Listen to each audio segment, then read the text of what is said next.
കൂട്ടുകാരെ,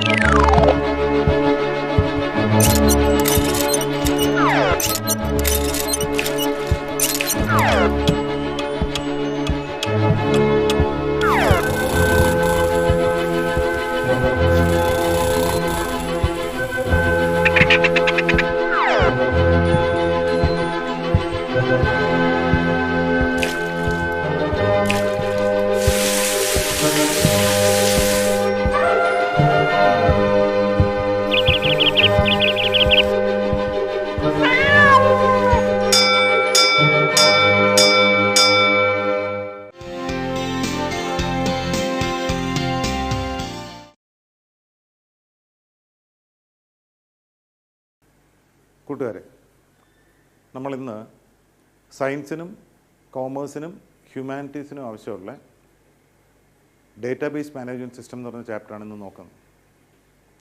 നമ്മൾ മുമ്പ് പഠിച്ച ചാപ്റ്ററുകളിൽ പല സ്ഥലങ്ങളിലും ഡേറ്റാബേസ് എന്ന് പറഞ്ഞൊരു വാക്ക് നമ്മൾ ഉപയോഗിച്ചു. പക്ഷേ അതൊരു ഡേറ്റ സ്റ്റോർ ചെയ്യാനുള്ളതാണ് നമുക്കറിയാമെങ്കിലും അതിൽ കൂടുതലൊന്നും നമ്മൾ അവിടെ നോക്കിയിട്ടില്ല. ഏതെങ്കിലും കോളേജിലോ അല്ലെങ്കിൽ ഹയർ സെക്കൻഡറിയിലോട്ടോ ഒരു അഡ്മിഷന് വേണ്ടിയിട്ട് നമ്മളൊരു ആപ്ലിക്കേഷൻ ഫോം സബ്മിറ്റ് ചെയ്തു. അതിനകത്ത് കാണുന്ന നമ്മുടെ പേര്, ഡേറ്റ് ഓഫ് ബർത്ത്, പിന്നെ അതിനകത്ത് വരുന്ന ബാക്കി ഇൻഫർമേഷൻസ്, ആധാർ നമ്പർ, ഇതുപോലുള്ള എല്ലാം ഡേറ്റയാണ്. ഈ ഡേറ്റ കമ്പ്യൂട്ടറിന് കൊടുക്കുന്നു, കമ്പ്യൂട്ടർ പ്രോസസ് ചെയ്യുന്നു, നമുക്ക് ഇൻഫർമേഷൻ തരുന്നു. സെക്കൻഡ് ഇയർ പഠിക്കുന്ന ഏകദേശം 5 ലക്ഷത്തോളം ഹയർ സെക്കൻഡറി സ്റ്റുഡൻസ് ഉണ്ട്. ഹയർ സെക്കൻഡറി സ്റ്റുഡൻസിന് 6 വിഷയം വെച്ച് ഓരോ കുട്ടിയും പഠിക്കുന്നുണ്ട്. അതിൻ്റെ തിയറിയുടെ മാർഗമുണ്ട്, കണ്ടിന്യൂസ് ഇവാലുവേഷൻ്റെ മാർഗമുണ്ട്, ചില വിഷയങ്ങൾക്ക് പ്രാക്ടിക്കലുണ്ട്, പ്രാക്ടിക്കലിൻ്റെ മാർഗമുണ്ട്. ഇതെല്ലാം കൂടെ വരുമ്പോൾ 1,30,00,000 ഡേറ്റ വരും. ഇതേ സിറ്റുവേഷൻ എല്ലായിടത്തും ഉണ്ട്. റെയിൽവേ റിസർവേഷൻ ആയിക്കോട്ടെ, അഡ്മിഷൻ ആയിക്കോട്ടെ, പരീക്ഷയുടെ റിസൾട്ട് ആയിക്കോട്ടെ, ഡേറ്റാബേസിന് എന്തെങ്കിലും പ്രശ്നം വന്നു കഴിഞ്ഞാൽ ഡേറ്റയ്ക്ക് പ്രശ്നമായി, എല്ലാം അവതാളത്തിലായി. ആ വലിയ വോളിയം നമ്മൾ ഹാൻഡിൽ ചെയ്യേണ്ട ചില രീതികളുണ്ട്. പ്രോപ്പറായിട്ടുള്ളൊരു സെക്യൂരിറ്റി വേണം, സെക്യൂറായിട്ട് വേണം ഹാൻഡിൽ ചെയ്യാനായിട്ട്. ഏതെങ്കിലും ഒരു അവസരത്തിൽ ഈ ഡേറ്റയ്ക്ക് എന്തെങ്കിലും പ്രശ്നം വന്നു കഴിഞ്ഞാൽ പഴയതുപോലെ ആ ഡേറ്റ ആക്കാനുള്ള സൗകര്യങ്ങൾ വേണം. ഇതെല്ലാം മാനേജ് ചെയ്യുന്ന ഒരു സോഫ്റ്റ്വെയറാണ് നമുക്ക് ആവശ്യം. അതാണ് ഡേറ്റാബേസ് എന്ന് പറയുന്നത്. നിങ്ങളൊന്ന് ആലോചിച്ച് നോക്കൂ. നിങ്ങൾക്ക് ലൈബ്രറിയിൽ ഒരു അക്കൗണ്ട് ഉണ്ടെന്ന്, ഒരു മെമ്പർഷിപ്പ് ഉണ്ടെന്ന് വിചാരിക്കുക. നിങ്ങൾ ആ ലൈബ്രറിയിൽ പുസ്തകം എടുക്കാൻ പോവുകയാണ്. അവിടെ ചെല്ലുമ്പോൾ ആ ലൈബ്രറിയിലുള്ള പുസ്തകങ്ങളെല്ലാം കൂടെ കൂട്ടിയിട്ടേക്കുകയാണ്. ഇതിനിടയിൽ നിങ്ങളുടെ പുസ്തകം നിങ്ങൾ എങ്ങനെ എടുക്കും? എളുപ്പമല്ല. അപ്പോൾ അതുകൊണ്ടാണ് ലൈബ്രറിയിൽ ഈ പുസ്തകങ്ങൾ കറക്റ്റായിട്ട് ഷെൽഫിൽ ഓരോ ടോപ്പിക് അനുസരിച്ച് അടുക്കി വെച്ചിട്ടുള്ളത്. അപ്പോൾ അതുകൊണ്ട് നമുക്ക് നേരെ ഷെൽഫിലോട്ട് ചെല്ലാം, നമുക്ക് ആവശ്യമുള്ള പുസ്തകം അവിടെ ഉണ്ടോ എന്ന് നോക്കാം, ഉണ്ടെങ്കിൽ എടുക്കാം. അപ്പോൾ ഡേറ്റ അടുക്കി വെക്കേണ്ടത് വളരെ അത്യാവശ്യമാണ്. ഇങ്ങനെ ഡേറ്റ അടുക്കി വെക്കുന്നതുകൊണ്ടാണ് നമ്മളിപ്പോൾ ഹയർ സെക്കൻഡറിയുടെ റിസൾട്ട് നോക്കാനായിട്ട് നമ്മുടെ രജിസ്റ്റർ നമ്പർ അങ്ങോട്ട് കൊടുത്തു കഴിഞ്ഞാൽ ഇമ്മീഡിയറ്റ്ലി റിസൾട്ട് കിട്ടും. അപ്പോൾ ഇതൊക്കെ മനസ്സിൽ വെച്ചിട്ട്, അതായത് ഒന്ന് സെക്യൂരിറ്റി വേണം, സിസ്റ്റമാറ്റിക്കായിട്ട് ഡേറ്റ അറേഞ്ച് ചെയ്യണം, പിന്നെ ഫാസ്റ്റ് ആയിരിക്കണം ഡേറ്റാബേസ്. അപ്പോൾ ഈ കൺസെപ്റ്റ് വെച്ചുകൊണ്ട് തുടങ്ങിയതാണ് കൺവെൻഷണൽ ഫയൽ സിസ്റ്റം എന്ന് പറയുന്നത്. പക്ഷേ അതിന് ഒരുപാട് അപാകതകളുണ്ടായിരുന്നു കൺവെൻഷണൽ ഫയൽ സിസ്റ്റത്തിൽ. നമ്മുടെ ഒരു സ്കൂളിൻ്റെ ഒരു എക്സാമ്പിൾ വെച്ചിട്ട് നമുക്ക് എങ്ങനെയായിരിക്കാം കൺവെൻഷണൽ ഫയൽ സിസ്റ്റം മെയിൻറ്റെയിൻ ചെയ്ത് നമുക്ക് നോക്കാം. നമ്മുടെ സ്കൂളിൽ 3 മുറിയിലായിട്ട് കമ്പ്യൂട്ടർ ഉണ്ടെന്ന് വയ്ക്കുക. പ്രിൻസിപ്പലിൻ്റെ മുറിയിലൊരു കമ്പ്യൂട്ടറുണ്ട്, ഓഫീസായിട്ട് വർക്ക് ചെയ്യുന്ന സ്ഥലമാണത്. ലൈബ്രറിയിലൊരു കമ്പ്യൂട്ടറുണ്ട്, പിന്നെ ടീച്ചേഴ്സ് ഇരിക്കുന്ന സ്റ്റാഫ് റൂമിൽ ഒരു കമ്പ്യൂട്ടറുണ്ട്. അപ്പോൾ ഈ 3 കമ്പ്യൂട്ടറിലും അവർക്ക് പെർട്ടൈൻ ചെയ്യുന്ന ഡേറ്റ അവിടെ സ്റ്റോർ ചെയ്യുന്നുണ്ട്.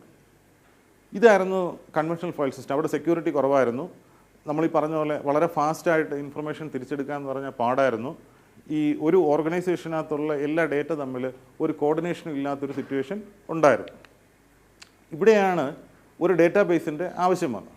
അപ്പോൾ നമ്മൾ ഡേറ്റാബേസിനെ പറ്റി കൂടുതൽ സംസാരിക്കുന്നതിന് മുമ്പ് നമ്മളീ പറയുന്ന പോലെ ലൈബ്രറിയിൽ ആ പുസ്തകം അടുക്കി വയ്ക്കുന്നത് പോലെ നമ്മുടെ ഡേറ്റാബേസിൽ എങ്ങനെയാണ് നമ്മുടെ റെക്കോർഡ്സ് ഡേറ്റാബേസ് മാനേജ് ചെയ്യുന്നതിനുള്ളതിനെ പറ്റിയും നമ്മളിനി അങ്ങോട്ട് പോകുന്ന ഡിസ്കഷനിൽ പലയിടത്തും കയറി വരുന്ന ചില ടെർമിനോളജീസ് ഉണ്ട്. അത് മനസ്സിലാവണമെങ്കിൽ ഡേറ്റാബേസിനെ പറ്റി ഒരു ചെറിയ ഐഡിയ നമ്മൾ ആദ്യം ഉണ്ടാക്കിയിട്ട് അങ്ങോട്ട് പോകുന്നതാണ് നല്ലത്.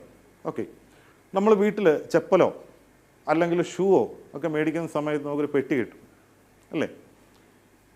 ഈ പെട്ടിക്കകത്ത് കുറേ കാർഡുകൾ ഇങ്ങനെ അടുക്കി വെച്ചേക്കാണെന്ന് വയ്ക്കുക. നമ്മുടെ ആ ബോക്സിൻ്റെ സൈസിനുള്ള കുറേ കാർഡുകൾ നമ്മൾ അടുക്കി വെച്ചേക്കുന്നു. എനിക്കിപ്പം സ്റ്റോർ ചെയ്യേണ്ട ഡേറ്റ എന്ന് പറയുന്നത് ഒരു കുട്ടിയുടെ രജിസ്റ്റർ നമ്പർ, നെയിം, ഏജ്, അതുപോലെ തന്നെ മൊബൈൽ നമ്പർ, എല്ലാം ഒരു ക്ലാസ്സിലെ എല്ലാ കുട്ടികളുടെ register number, name, age, mobile number, ഇത്രയും എനിക്ക് സ്റ്റോർ ചെയ്യണം, സൂക്ഷിച്ച് വയ്ക്കണം എനിക്ക്. അപ്പോൾ ഞാനത് സിസ്റ്റമാറ്റിക്കായിട്ട് ഞാൻ അടുക്കി വെച്ചാലല്ലേ എനിക്ക് പെട്ടെന്ന് ഒരാളുടെ മൊബൈൽ നമ്പർ വേണമെന്ന് വെച്ചാൽ അതിനകത്തൊന്ന് തപ്പിയെടുക്കാൻ പറ്റുള്ളൂ. അപ്പോൾ അതിനാണ് ഞാൻ ഈ സംവിധാനം ഒരുക്കുന്നത്. ഞാനൊരു ഷൂ ബോക്സ് ഞാൻ വീട്ടിൽ നിന്ന് എടുത്തുകൊണ്ട് വന്നു. കുറേ കാർഡുകൾ, ആ ഷൂ ബോക്സിൻ്റെ വലുപ്പത്തിന് ഉള്ള കാർഡുകൾ വെട്ടി ഞാൻ ഇതിനകത്ത് അടുക്കി വെച്ചു. ഓരോ കാർഡ് പുറത്തെടുക്കുമ്പോഴും അതിനകത്ത് register number, name, age, mobile number, ഇങ്ങനെ ഉള്ളൊരു ഫോമാണ് അതിനകത്ത്. ഓരോ ഫോമും ഞാൻ എൻ്റെ ക്ലാസ്സിലെ കുട്ടികളുടെ ഡേറ്റ വെച്ച് ഞാൻ ഫില്ല് ചെയ്യും. അപ്പം 50 കുട്ടികളാണ് ആ ക്ലാസ്സിലുള്ളതെങ്കിൽ ഈ ബോക്സിനകത്ത് എത്ര കാർഡുണ്ടാവും? 50 കാർഡുകളുണ്ടാവും. നമ്മളതിൽ ഓരോ കാർഡും നമ്മൾ പുറത്തെടുക്കുമ്പോൾ അതിനകത്ത് ഓരോ ഡേറ്റയാണുള്ളത്. പക്ഷേ അതിൻ്റെ ഫോർമാറ്റ് എന്ന് പറയുന്നത് എല്ലാ കാർഡിലും സെയിം ആയിരിക്കും. ഇങ്ങനെയാണ് ഡേറ്റാബേസ് ഒരു ഡേറ്റ ഓർഗനൈസ് ചെയ്യുന്നത്. ഇനി ഇതിനൊക്കെ ഓരോ പേരുകളുണ്ട്, അത് നമ്മൾ മനസ്സിലാക്കണം. അതായത് ഇതിനകത്ത് ഏറ്റവും ചെറിയ ഒരു ഡേറ്റാബേസിലെ ഏറ്റവും ചെറിയ വാല്യൂസാണ് ഫീൽഡ് എന്ന് പറയുന്നത്. അതായത് നമ്മൾ പറഞ്ഞു ഈ കാർഡിലുള്ള register number, name, age, mobile എന്ന് പറയുന്ന അതിനെയാണ് നമ്മൾ ഫീൽഡുകൾ എന്ന് പറയുന്നത്. എത്ര ഫീൽഡുകൾ വേണമെങ്കിലും ആവാം. നമുക്ക് കൂടുതൽ ഡേറ്റ ഒരു കാർഡിനകത്ത് സ്റ്റോർ ചെയ്യണമെന്നുണ്ടെങ്കിൽ നമുക്ക് അത്രയും ഫീൽഡ്സ് ആവാം. ഇനി ഈ ഒരു കാർഡിനെ എന്ത് വിളിക്കും എന്നുള്ളതാണ്. ഈ കാർഡിനെ നമ്മൾ വിളിക്കുന്ന പേരാണ് റെക്കോർഡ്. അപ്പോൾ നമുക്ക് എന്ത് പറയാം? Record is a collection of fields. ഫീൽഡുകളുടെ ഒരു കളക്ഷനെയാണ് നമ്മൾ റെക്കോർഡ് എന്ന് പറയുന്നത്. ഇനി ആ പെട്ടിയിൽ എന്താ സംഭവിക്കുന്നത്? പെട്ടിയിൽ ഈ കാർഡുകളുടെ ഒരു കൂട്ടമാണ്, അതായത് റെക്കോർഡുകളുടെ ഒരു കൂട്ടമാണ് ആ പെട്ടിക്കകത്ത്. ആ പെട്ടിയെ പറയുന്ന പേര് ഫയൽ. ഇനി കുറേ ഫയലുകൾ, അപ്പം നമ്മളിപ്പോൾ ഒരു ക്ലാസ്സിൻ്റെയാണ് നമ്മളൊരു പെട്ടി സംഘടിപ്പിച്ച് ഇതുപോലുള്ള റെക്കോർഡ്സ് ആക്കി നമ്മൾ വെച്ചത്. ഇതുപോലെ പല ക്ലാസ്സുകൾ നമ്മുടെ സ്കൂളിലുണ്ടാവും. ഈ ക്ലാസ്സുകൾക്കെല്ലാം നമ്മൾ ഓരോ ബോക്സ് ഇതുപോലെ ഉണ്ടാക്കി ആ പെട്ടികളെല്ലാം പല പല പല പെട്ടികളിലാക്കി വെച്ചിട്ട് ഇതിനെല്ലാം കൂടെ ഒരു ടിന്നിനകത്താക്കി. അതാണ് ഡേറ്റാബേസ് എന്ന് പറയുന്നത്. ഡേറ്റാബേസിൻ്റെ ഓർഗനൈസേഷൻ ഇങ്ങനെയാണ്. നമുക്കൊന്നുകൂടെ നോക്കാം. ഒരു ഡേറ്റാബേസ് എന്ന് പറഞ്ഞാൽ എന്താണ്? Database is a collection of files. Files എന്താണ്? Files is a collection of record. എന്താണ് record? Record is a collection of fields. നമുക്ക് തിരിച്ച് താഴെ നിന്ന് മുകളിലോട്ട് നോക്കാം. ഫീൽഡുകളാണ് ഏറ്റവും ബോട്ടം ലെവലിലുള്ള ഒരു എൻറ്റിറ്റി എന്ന് പറയുന്നത് ഫീൽഡ്സാണ്. ഫീൽഡിൻ്റെ ഒരു കളക്ഷനാണ് റെക്കോർഡ്. റെക്കോർഡിൻ്റെ ഒരു കളക്ഷനാണ് ഫയൽ. ഫയലിൻ്റെ ഒരു കളക്ഷനാണ് ഡേറ്റാബേസ്. ഇനി ഓർക്കുക, ഈ ഫയൽ എന്ന് പറയുന്നതിനെ നമുക്ക് റിലേഷൻ എന്നും വിളിക്കാം. അതുപോലെ റെക്കോർഡ് എന്ന് പറയുന്നതിനെ ട്യൂപ്പിൾ എന്നും വിളിക്കാം. പല പല പേരുകളുണ്ട്. ഇങ്ങനെയാണ് ഡേറ്റാബേസ് ഓർഗനൈസ് ചെയ്തിരിക്കുന്നത്. ഈ ഐഡിയ മനസ്സിലുണ്ടെങ്കിൽ നമുക്ക് ഡേറ്റാബേസ് പെട്ടെന്ന് മനസ്സിലാക്കാം. ഒരു കൺസെപ്റ്റൂടെ മനസ്സിൽ കൊണ്ടുവരണം. അതായത് ഈ ഡേറ്റാബേസിൽ ഇപ്പം നമ്മളൊരു ബോക്സിനകത്ത് കാർഡുകളായിട്ട് വെച്ചിട്ടുണ്ട്, റെക്കോർഡ്സാണ്. ആ റെക്കോർഡ്സിനെ നമുക്കൊരു ടേബിൾ ഫോർമാറ്റിൽ കാണിക്കാം. ഓക്കെ, അതുകൊണ്ട് തന്നെ നമ്മുടെ ഒരു ഫയലിനെ റിലേഷൻ എന്നുള്ള പേരിനപ്പുറം ടേബിൾ എന്നുള്ളൊരു പേര് കൂടെ ഉണ്ട്. അപ്പോൾ ടേബിൾ എന്ന് പറഞ്ഞാലും റിലേഷൻ എന്ന് പറഞ്ഞാലും ഫയൽ എന്ന് പറഞ്ഞാലും ഒന്ന് തന്നെയാണ്, മനസ്സിലിരിക്കട്ടെ. അപ്പോൾ അത് ടേബിൾ ഫോർമാറ്റിലാണ്. നമ്മളിപ്പോൾ ആ കാർഡിൽ ആ ചിത്രം നോക്കിയാൽ അറിയാം. കാർഡിൽ നമുക്കിപ്പം രജിസ്റ്റർ നമ്പറും നെയിമും ഏജും മൊബൈൽ നമ്പറും ഉള്ളത് ഒരു ടേബിൾ ഫോർമാറ്റിൽ കാണിക്കാൻ. എന്താണ് അതിൻ്റെ അഡ്വാൻറ്റേജ്? അതായത് ആ ബോക്സിൽ സൂക്ഷിച്ചേക്കുന്ന എല്ലാം ഒരു ലിസ്റ്റായിട്ട് നമുക്ക് കാണാൻ സാധിക്കുന്നുണ്ട്. അതാണ് അതിൻ്റെ അഡ്വാൻറ്റേജ് എന്ന് പറയുന്നത്. ഈ ചിത്രത്തിൽ നോക്കും. ഇതിൽ നമ്മുടെ സ്കൂളിൽ നമ്മൾ നേരത്തെ പറഞ്ഞു, പ്രിൻസിപ്പൽ ഓഫീസിൽ ഒരു കമ്പ്യൂട്ടറുണ്ട്, ലൈബ്രറിയിൽ ഒരു കമ്പ്യൂട്ടറുണ്ട്, ടീച്ചേഴ്സിൻ്റെ സ്റ്റാഫ് റൂമിൽ ഒരു കമ്പ്യൂട്ടർ ഉണ്ടെന്ന് കാര്യം നമ്മൾ നേരത്തെ പറഞ്ഞു. അത് 3 സ്ഥലത്തായതുകൊണ്ട് ചില പ്രശ്നങ്ങളുണ്ട്. ആ പ്രശ്നങ്ങൾ നമ്മൾ ഡിസ്കസ് ചെയ്യും. അപ്പോൾ ആ പ്രശ്നം ഒഴിവാക്കാൻ വേണ്ടി ഇപ്പം ഡേറ്റാബേസ് ഉപയോഗിക്കുമ്പം അതെങ്ങനെയാണ് ചെയ്യുന്നതെന്ന് വെച്ച് കഴിഞ്ഞാൽ നമ്മൾ ഈ പറയുന്ന പോലെ 3 എണ്ണവും കൂടെ ഒരു സ്ഥലത്ത് കൊണ്ടുവന്നു. അതിൻ്റെ മുമ്പിൽ DBMS ഉണ്ടാവും. അതായത് ഡേറ്റാബേസിൻ്റെ കാര്യങ്ങൾ ചെയ്യാൻ വേണ്ടിയിട്ടുള്ളൊരു സോഫ്റ്റ്വെയറാണ് DBMS എന്ന് പറയുന്നത്. ആ DBMS-ആയിട്ടാണ് നമ്മുടെ ഈ പ്രിൻസിപ്പലും ലൈബ്രറിയനും ടീച്ചേഴ്സും ഒക്കെ കോണ്ടാക്ട് ചെയ്യുന്നത്. ഇനി നമുക്ക് ഇതിൻ്റെ അഡ്വാൻറ്റേജസ് എന്താണെന്ന് നോക്കാം. നമ്മളിപ്പം കൺവെൻഷണലായിട്ടൊരു മെത്തേഡ് ഉണ്ടായിരുന്നതിനെ നമ്മളിപ്പം സിസ്റ്റമാറ്റിക് ആയിട്ടുള്ള ഡേറ്റാബേസ് മാനേജ്മെൻറ്റ് സിസ്റ്റം എന്ന് പറഞ്ഞിട്ടൊരു കൺസെപ്റ്റിലോട്ട് നമ്മൾ മാറി. അപ്പോൾ നമുക്ക് ഈ കൺസെപ്റ്റ് ഇംപ്ലിമെൻറ്റ് ചെയ്യുമ്പോഴത്തേക്ക് നമുക്കുള്ള അഡ്വാൻറ്റേജ് എന്താണെന്ന് നോക്കാം. 8 അഡ്വാൻറ്റേജസാണ് നമ്മളിവിടെ നോക്കുന്നത്. ആദ്യം നമ്മൾ റിഡൻഡൻസിയെ പറ്റി പറയുകയാണ്. റിഡൻഡൻസി എന്ന് പറഞ്ഞു കഴിഞ്ഞാൽ ഡ്യൂപ്ലിക്കേഷൻ. അപ്പോൾ നമ്മുടെ ഈ എക്സാമ്പിൾ ഒന്ന് ശ്രദ്ധിക്കൂ. ഇവിടെ നമ്മൾ 2 ഫയലുകൾ, 2 ടേബിളുകൾ നമ്മളിവിടെ എടുക്കുകയാണ്.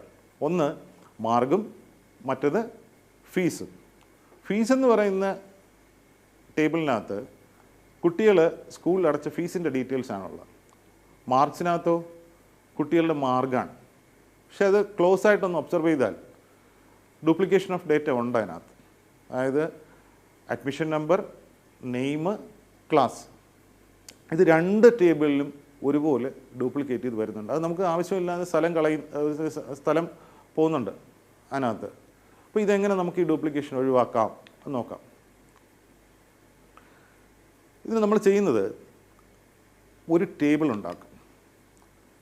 ആ ടേബിളിൽ നമ്മൾ 2 ഡ്യൂപ്ലിക്കേറ്റഡായിട്ടുള്ള ഡേറ്റ സൂക്ഷിക്കും. അതിനൊരു പുതിയ പേര് നമുക്ക് കൊടുക്കാം, സ്റ്റുഡൻസ്. എന്നിട്ട് ഫീസിൽ നിന്നും മാർക്സിൽ നിന്നും ഡ്യൂപ്ലിക്കേറ്റഡായിട്ടുള്ള ഡേറ്റ എടുത്ത് കളയും. പക്ഷേ അവിടെ ശ്രദ്ധിക്കണം, ആ ഡ്യൂപ്ലിക്കേഷൻ ഡേറ്റ മൊത്തത്തിൽ നമുക്ക് കളയാൻ പറ്റില്ല. കളഞ്ഞു കഴിഞ്ഞാൽ ഇത് ആരുടെ ഫീസാണ് അല്ലെങ്കിൽ ഇത് ആരുടെ മാർഗാണെന്ന് തിരിച്ചറിയാനായിട്ട് പാടാണ്. അപ്പം ആ ആളിനെ ഐഡൻറ്റിഫൈ ചെയ്യാൻ വേണ്ടി ഒരു ഫീൽഡ് നമ്മളിവിടെ റീറ്റെയിൻ ചെയ്യും. ഇവിടെ കുട്ടിയൊക്കെ അഡ്മിഷൻ നമ്പറുണ്ട്. അപ്പോൾ അഡ്മിഷൻ നമ്പർ മാത്രം നമ്മളിവിടെ റീറ്റെയിൻ ചെയ്താൽ മതി. അപ്പോൾ അഡ്മിഷൻ ഒരു 145 രൂപ ഫീസ് അടച്ചേക്കുന്നു. ഇത് ഏത് കുട്ടി തന്നു? നമ്മൾ 145 സ്റ്റുഡൻറ്റ് ടേബിളിനകത്ത് ഏത് കുട്ടിയാണെന്ന് നോക്കിയാൽ പോരെ, നമുക്ക് മനസ്സിലാവില്ലേ? ഇങ്ങനെയാണ് നമ്മൾ റിഡൻഡൻസി ഒഴിവാക്കുന്നത്. എങ്ങനെയാണ്? 2 ടേബിളിൽ ഡേറ്റ ഡ്യൂപ്ലിക്കേറ്റ് ആയിട്ട് വന്നു കഴിഞ്ഞാൽ ആ ഡ്യൂപ്ലിക്കേഷനുള്ള ഡേറ്റയെ നമ്മൾ ഒരു ടേബിളിനകത്തോട്ടാക്കും. ഡ്യൂപ്ലിക്കേഷൻ ഇല്ലാത്ത ഡേറ്റ മാത്രം 2 ടേബിളിൽ മെയിൻറ്റെയിൻ ചെയ്യും. പക്ഷേ അത് ആരുടെയാണെന്ന് അറിയാൻ വേണ്ടിയിട്ട് ഒരു ഐഡൻറ്റിറ്റി ഫീൽഡ് മാത്രം നമ്മളവിടെ മെയിൻറ്റെയിൻ ചെയ്യും. ഇനി നമുക്ക് ഡേറ്റ എങ്ങനെയാണ് ഇൻകൺസിസ്റ്റൻ്റ് ആവുന്നത്, ഡേറ്റാബേസ് എങ്ങനെയാണ് അതിനെ കൺസിസ്റ്റൻ്റ് ആക്കുന്നത് എന്ന് നമുക്ക് നോക്കാം. നമുക്കിപ്പോൾ ഇവിടെ ഈ പറഞ്ഞ പോലെ മാർക്സും അതുപോലെ തന്നെ ഫീസ് എന്ന് പറഞ്ഞ ടേബിളും ഉണ്ട്. നമ്മൾ തൊട്ട് മുമ്പ് പറഞ്ഞ പ്രശ്നം ഡ്യൂപ്ലിക്കേഷൻ ഓഫ് ഡേറ്റയാണ് നമ്മൾ പറഞ്ഞത്. എന്താണ് ഡ്യൂപ്ലിക്കേഷൻ ഓഫ് ഡേറ്റയുടെ പ്രശ്നം നമുക്ക് നോക്കാം. ഇവിടെ ഈ ഡ്യൂപ്ലിക്കേഷനുള്ള ഡേറ്റയിൽ ഉള്ള വാല്യൂസ് നിങ്ങളൊന്ന് ശ്രദ്ധിക്കുക. അനു കോമേഴ്സ്, 2 അനു കോമേഴ്സ് തന്നെയാണ്. ഡീന സയൻസ്, മറ്റേടത്ത് ഡീന കോമേഴ്സ് ആയിപ്പോയി. ഒരേ കുട്ടികളുടെ ഡീറ്റെയിൽസാണ് നമ്മൾ 2 സൈഡിലും നമ്മൾ മാനേജ് ചെയ്യുന്നതെങ്കിലും 2 വ്യത്യാസം വരുന്നു. ഇപ്പോൾ ഇൻകൺസിസ്റ്റൻ്റ് ആയില്ലേ? ഇതിലേതാണ് കറക്റ്റ്? ഇതെങ്ങനെയായിരിക്കാം സംഭവിച്ചത്? നമ്മൾ നേരത്തെ ഒരു സ്കൂളിലുള്ള ഒരു സ്ട്രക്ചർ നമ്മൾ കാണിച്ചിരുന്നു. അതായത് ഫീസിൻ്റെ കാര്യങ്ങൾ നോക്കുന്നത് ഓഫീസാണ്, അതുപോലെ മാർക്കിൻ്റെ കാര്യങ്ങൾ നോക്കുന്നത് സ്റ്റാഫ് റൂമിലെ ടീച്ചേഴ്സുമാണ്. അപ്പോൾ ഈ 2 കമ്പ്യൂട്ടറിലും എന്തുണ്ടായിരുന്നു? ഈ കുട്ടികളുടെ ഡീറ്റെയിൽസ് ഉണ്ടായിരുന്നു. ചിലർ പോയി ഓഫീസിലായിരിക്കും കറക്ഷൻസ് പറയുന്നത്, ചിലർ പോയി സ്റ്റാഫ് റൂമിലായിരിക്കും പറയുന്നത്. ഇത് 2 കിടക്കുമ്പോൾ ഈ ഡേറ്റ ഇൻകൺസിസ്റ്റൻ്റ് ആയി. കുറച്ച് കഴിഞ്ഞ് നമുക്ക് ഏതൊക്കെ കുട്ടികൾ ഏതൊക്കെ ഗ്രൂപ്പിലാണ് പഠിക്കുന്നത് എന്നുള്ളൊരു ലിസ്റ്റ് എടുത്തു കഴിഞ്ഞാൽ ഓഫീസിൻ്റെ ലിസ്റ്റിൽ കുട്ടികൾ വേറൊരു ഗ്രൂപ്പിലും ടീച്ചേഴ്സിൻ്റെ കമ്പ്യൂട്ടറിൽ നിന്ന് എടുക്കുമ്പോഴത്തേക്ക് അത് വേറൊരു ഗ്രൂപ്പിലുമായി. അപ്പോൾ ഇതാണ് ഒരു ഇൻകൺസിസ്റ്റൻസി സിറ്റുവേഷൻ എന്ന് പറയുന്നത്. എന്തുകൊണ്ടാണ് ഇൻകൺസിസ്റ്റൻസി സിറ്റുവേഷൻ ഉണ്ടായത്? ഡ്യൂപ്ലിക്കേഷൻ ഒഴിവാക്കാത്തതുകൊണ്ടാണ്. നമ്മൾ നേരത്തെ പറഞ്ഞു റിഡൻഡൻസി ഒഴിവാക്കി കഴിഞ്ഞാൽ ഒരു പരിധി വരെ നമുക്ക് ഇൻകൺസിസ്റ്റൻസിയെ ഒഴിവാക്കാൻ സാധിക്കും. ഇപ്പോൾ ഡേറ്റാബേസ് ഇൻകൺസിസ്റ്റൻസി ഒഴിവാക്കുന്നത് റിഡൻഡൻസിയെ ഹാൻഡിൽ ചെയ്തിട്ടാണ്. അപ്പോൾ ഇവിടെ എന്ത് ചെയ്യും? ഈ 2 നമ്മൾ നേരത്തെ ചെയ്തതുപോലെ കോമൺ ആയിട്ടുള്ളത് ഒരു ടേബിളിലും കോമൺ അല്ലാത്തതിനെ 2 ടേബിളിലും മെയിൻറ്റെയിൻ ചെയ്യുകയും അതിൻ്റെ ID വെച്ചിട്ടായിരിക്കും ഇത് റെഫർ ചെയ്യും. ഓക്കെ, ഇനി നമുക്ക് ഡേറ്റ ഇൻറ്റഗ്രിറ്റി എന്താണെന്നുള്ളത് നമുക്ക് നോക്കാം. ഡേറ്റ ഇൻറ്റഗ്രിറ്റി എന്ന് പറഞ്ഞാൽ നമുക്ക് തെറ്റ് കൂടാതെ ഡേറ്റാബേസിൽ മാനേജ് ചെയ്യേണ്ടി വരും. നമ്മൾ ഡേറ്റ ഒരുപാട് ഡേറ്റാബേസിൽ എൻ്റർ ചെയ്യുന്നുണ്ട് അല്ലേ? അപ്പോൾ ഡേറ്റാബേസിൽ ഡേറ്റയ്ക്ക് കഴിവതും മിസ്റ്റേക്ക് ഇല്ലാതെ അതിനകത്ത് സൂക്ഷിച്ച് വയ്ക്കുക, സ്റ്റോർ ചെയ്ത് വയ്ക്കുക എന്നുള്ളതാണ് ഏറ്റവും ഇമ്പോർട്ടൻ്റ് ആണ്. അപ്പോൾ അതെങ്ങനെയാണെന്നുള്ളതാണ്, ഇത് ഡേറ്റ ഇൻറ്റഗ്രിറ്റി വഴിയാണ് ഡേറ്റാബേസ് സാധിക്കുന്നത്. അപ്പോൾ നമുക്ക് എന്തൊക്കെ മിസ്റ്റേക്കുകളാണ് വരാൻ സാധ്യതയുള്ളത്, അതിനെ എങ്ങനെയാണ് ഹാൻഡിൽ ചെയ്യുന്നത് നോക്കാം. അപ്പോൾ നിങ്ങൾ കാണുന്ന ചിത്രത്തിലോട്ടൊന്ന് നോക്കി. ഇതിൽ നമുക്ക് സാധാരണ എൻട്രി ചെയ്യാൻ സാധ്യതയുള്ള 3 ഫീൽഡുകളാണ് നമ്മളിവിടെ വെച്ചേക്കുന്നത്. അതായത് കുട്ടിയുടെ പേര്, ഏജ്, അതുപോലെ മൊബൈൽ നമ്പർ. ഇത് 3 നമുക്ക് സ്റ്റോർ ചെയ്യണം. പേരിൽ എന്തൊക്കെ മിസ്റ്റേക്കുകൾ വരാം? പേരിൽ എന്തൊക്കെ വരാൻ പാടുള്ളൂ? ഒരു ഡോട്ട് വരാം, ഒരു സ്പേസ് വരാം, പിന്നെ ആൽഫബറ്റ്സ്, ക്യാപിറ്റൽ അതുപോലെ തന്നെ സ്മോളും ആവാം. ഇതല്ലാതെ ഒരു നമ്പർ അല്ലെങ്കിൽ അതൊരു ക്യാരക്ടറിനകത്ത് അറിയാതെ കയറിപ്പോയാലോ? മനഃപൂർവ്വമല്ല, ടൈപ്പ് ചെയ്യുന്ന ആൾക്കാർ വളരെ സ്പീഡിൽ ടൈപ്പ് ചെയ്ത് പോകുമ്പോഴത്തേക്ക് അവരെ ശ്രദ്ധിക്കാതെ തന്നെ ഈ ആൽഫബറ്റ്സും അല്ലെങ്കിൽ ഡോട്ടും സ്പേസും അല്ലാതെ ഒരു ക്യാരക്ടർ സംഭവിക്കാം. അപ്പം ഡേറ്റാബേസിനകത്ത് ഈ ഡേറ്റ ഇൻറ്റഗ്രിറ്റി സെറ്റ് ചെയ്ത് കഴിഞ്ഞാൽ അതിനകത്ത് നമുക്ക് പറയാം, ഈ ഡേറ്റ എൻ്റർ ചെയ്യുമ്പോൾ അതിനകത്ത് ക്യാരക്ടേഴ്സും ഡോട്ടും സ്പേസും മാത്രമേ വരാവുള്ളൂ നമ്മൾ സെറ്റ് ചെയ്താൽ. അതല്ലാതെ വേറെ ഒരു ഡേറ്റയും ഡേറ്റാബേസ് അക്സെപ്റ്റ് ചെയ്യില്ല. നമ്മൾ അറിയാതെ എൻ്റർ ചെയ്ത് കഴിഞ്ഞാൽ അത് ഉടനെ മിസ്റ്റേക്ക് കാണിക്കും. വേറൊരു വാല്യൂ വന്നിട്ടുണ്ട്, കറക്റ്റായിട്ട് എൻ്റർ ചെയ്യാനായിട്ട് പറയും. അപ്പോൾ അത്രയും മിസ്റ്റേക്സ് നമുക്ക് ഇവിടെ ഒഴിവാക്കാം. പക്ഷേ ഒരാളുടെ പേരിന് പകരം വേറൊരാളുടെ പേരോട് ടൈപ്പ് ചെയ്യുകയോ അല്ല പേരിനകത്ത് സ്പെല്ലിംഗ് മിസ്റ്റേക്ക് വന്ന് കണ്ടുപിടിക്കാൻ പാടാണ്. ഓക്കെ, ഇനി നമുക്ക് ഏജിൻ്റെ കാര്യം നോക്കാം. ഏജിൽ ഇപ്പോൾ 65-നും 75-നും ഇടയ്ക്കുള്ള ആൾക്കാരുടെ കാര്യം മാത്രമേ നമ്മൾ സ്റ്റോർ ചെയ്യുന്നുള്ളൂ എന്ന് വെക്കുക. അവിടെ നമുക്ക് എന്തൊക്കെ ഇൻറ്റഗ്രിറ്റിയിൽ നമുക്ക് സ്പെസിഫൈ ചെയ്യാം? 65 തൊട്ട് 75 വരെ എന്ന് പറയുമ്പം 2 അക്കങ്ങളാണ് അതിനകത്തുള്ളത് അല്ലേ? അപ്പോൾ 2 അക്കത്തിൽ കുറയാൻ പാടില്ല. ഇനി 65-ന് താഴെയോ അല്ലെങ്കിൽ 75-ന് മേളിലോ ഉള്ള ഒരു വാല്യൂ ആണ് കൊടുക്കുന്നതെന്നുണ്ടെങ്കിൽ അത് മിസ്റ്റേക്കായിട്ട് അതിന് കാണിക്കാം. അതും ഇൻറ്റഗ്രിറ്റി നമ്മൾ സെറ്റ് ചെയ്ത് കഴിയുമ്പോഴത്തേക്ക് കമ്പ്യൂട്ടർ ഹാൻഡിൽ ചെയ്തോളും. ഇനി മൂന്നാമത്തേത് മൊബൈൽ നമ്പറാണ്. ഇവിടെ മൊബൈൽ നമ്പറിൽ നമുക്ക് എന്ത് ചെക്ക് ചെയ്യാൻ പറ്റും? മൊബൈൽ നമ്പർ എല്ലാം 10 ക്യാരക്ടേഴ്സ് ഉണ്ട്. അപ്പോൾ ക്യാരക്ടേഴ്സ് എന്ന് പറഞ്ഞാൽ നമ്പേഴ്സ് അല്ലാതെ എന്തെങ്കിലും അവിടെ എൻ്റർ ചെയ്യുന്നുണ്ടോ? മിനിമം 10 നമ്പറെങ്കിലും അവിടെ കൊടുത്തിട്ടുണ്ടോ? ഇനിയും 2 പേർക്ക് ഒരേ മൊബൈൽ നമ്പർ വന്നിട്ടുണ്ടോ? അതും ചെക്ക് ചെയ്യാം. 2 വ്യക്തികളാകുമ്പം 2 പേർക്കും ഡിഫറൻ്റ് ആയിട്ടുള്ള മൊബൈൽ നമ്പേഴ്സാണ് ആയിരിക്കും ഉണ്ടാവുന്നത്. അപ്പോൾ അവിടെ ഒരേ മൊബൈൽ നമ്പർ കൊടുത്തിട്ടുണ്ട്. ഇങ്ങനെയുള്ള ചെക്കിങ്ങുകളെയാണ്, അതിനുള്ള സൗകര്യങ്ങൾ ഡേറ്റാബേസ് ഉണ്ടാക്കി തരുന്നതുകൊണ്ടാണ് മാക്സിമം നമുക്ക് എറേഴ്സ് കുറച്ച് വാല്യൂസ് നമുക്ക് ഡേറ്റാബേസിനകത്ത് റെക്കോർഡ് ചെയ്യാൻ സാധിക്കും.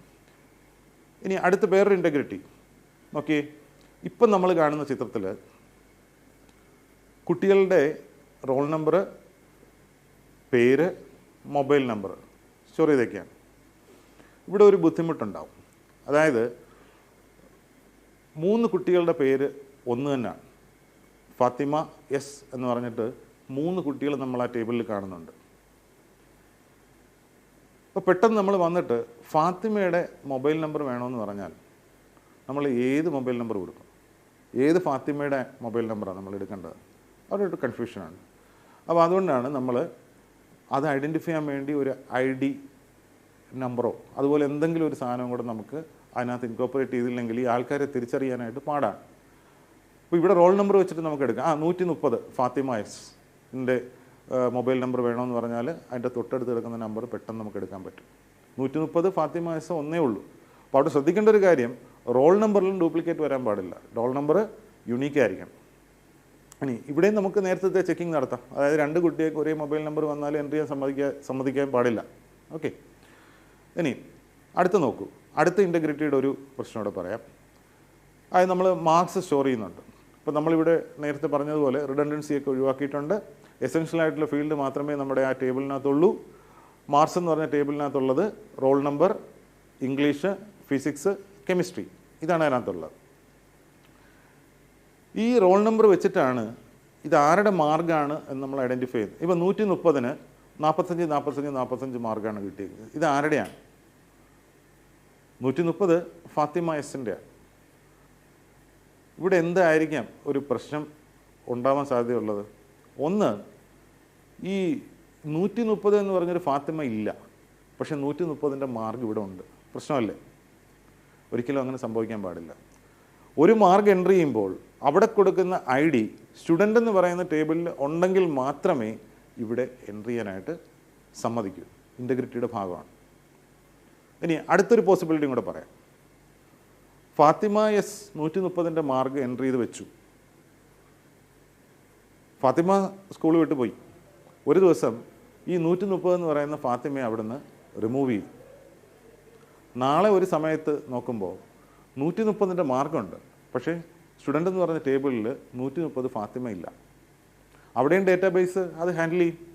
130 ഫാത്തിമയെ റിമൂവ് ചെയ്യുമ്പം ഡേറ്റാബേസ് പറയും ആ കുട്ടിയുടെ മാർക്ക് അവിടെ ഉണ്ട്, നിങ്ങൾക്ക് ഈ കുട്ടിയെ ഡിലീറ്റ് ചെയ്യണമെന്നുണ്ടെങ്കിൽ ആദ്യം പോയി ആ മാർക്ക് കളയൂ, എന്നാൽ മാത്രമേ ഈ കുട്ടിയെ ഡിലീറ്റ് ചെയ്യാൻ പറ്റുള്ളൂ.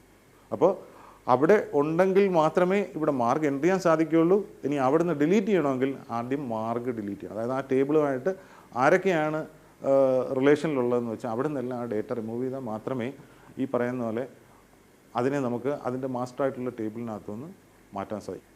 ഇനി നമുക്ക് ഡേറ്റാബേസ് എങ്ങനെയാണ് ഡേറ്റാബേസ് ഷെയറിങ് കൊണ്ട് എന്താണ് ഉദ്ദേശിക്കുന്നത് നമുക്ക് നോക്കാം.